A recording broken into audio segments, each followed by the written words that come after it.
In this video, we're going to discuss how to properly fluff your tree. Please be sure to like, comment, and subscribe to the video. Here we're working on a 7-foot pre-lit Oslo pine tree that I got from the at-home store. Okay, so I'm going to bring you with me when I'm fluffing this tree. So one, you can tell that I am fluffing just one section at a time. I have not put the whole tree together. I'm just doing one section at a time. And that's just because it makes it a much easier to get to everything. So I fluffed one branch. So if you, hopefully you can see the difference between the branch on the bottom versus this branch right here. So you see how this branch, everything is spread out. And I did everything kind of like in a horizon. Yeah, kind of like in a horizon, just like, you know, and you see this, the one above it, everything's all mushed together. So what we're going to do is I'm going to start at the back and just bring everything, make everything stand up. All right. So I love it. There's a song I sing to myself. But anyway, just make it everything just stand up, stand up, stand up. And see, look at that. Look at that. So much more space. And I'll bring some of them down and incorporate it with the branch below. So this is a different type of tree. The bristles are a little bit different. So, but that's how I'm going to do that. So a lot of times what I'll do is, so I only have to go around one time, is that I will just do, fluff everything in a row.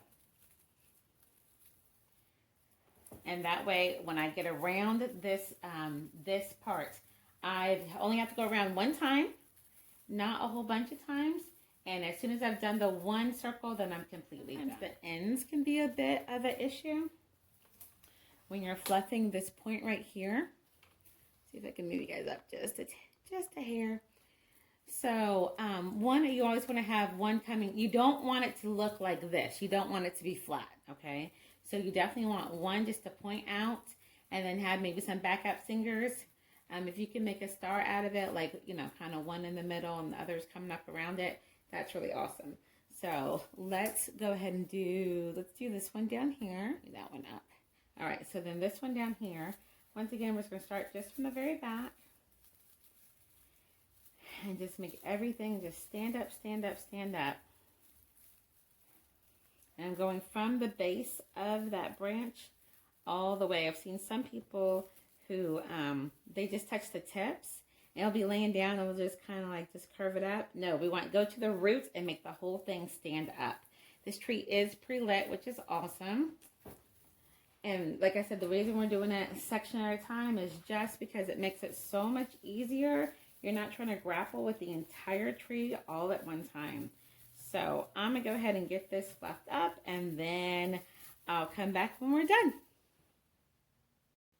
Okay, so I know that most people don't like fluffing, but to make it more manageable, consider bringing your tree out one day and then just spending time fluffing it that day. Fluff it and don't do anything else. That will make sure that you properly get everything all spaced out and you have a nice full tree to work with. And then your decorations will look so much better.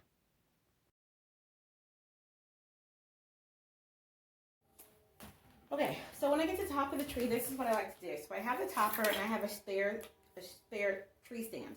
So I am going to fluff this while it's in the tree stand, and then this way I don't have to get on the ladder. I'm not on the ladder longer than I need to be. So you can fluff this in your hand, or you could do like I did, just get a stand. Or, you know, if you're ready, go ahead, get yourself that ladder. But I know my arms get so tired. And I ain't trying to do all that all the time.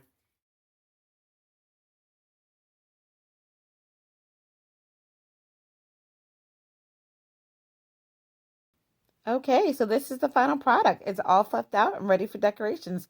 I hope you found this helpful.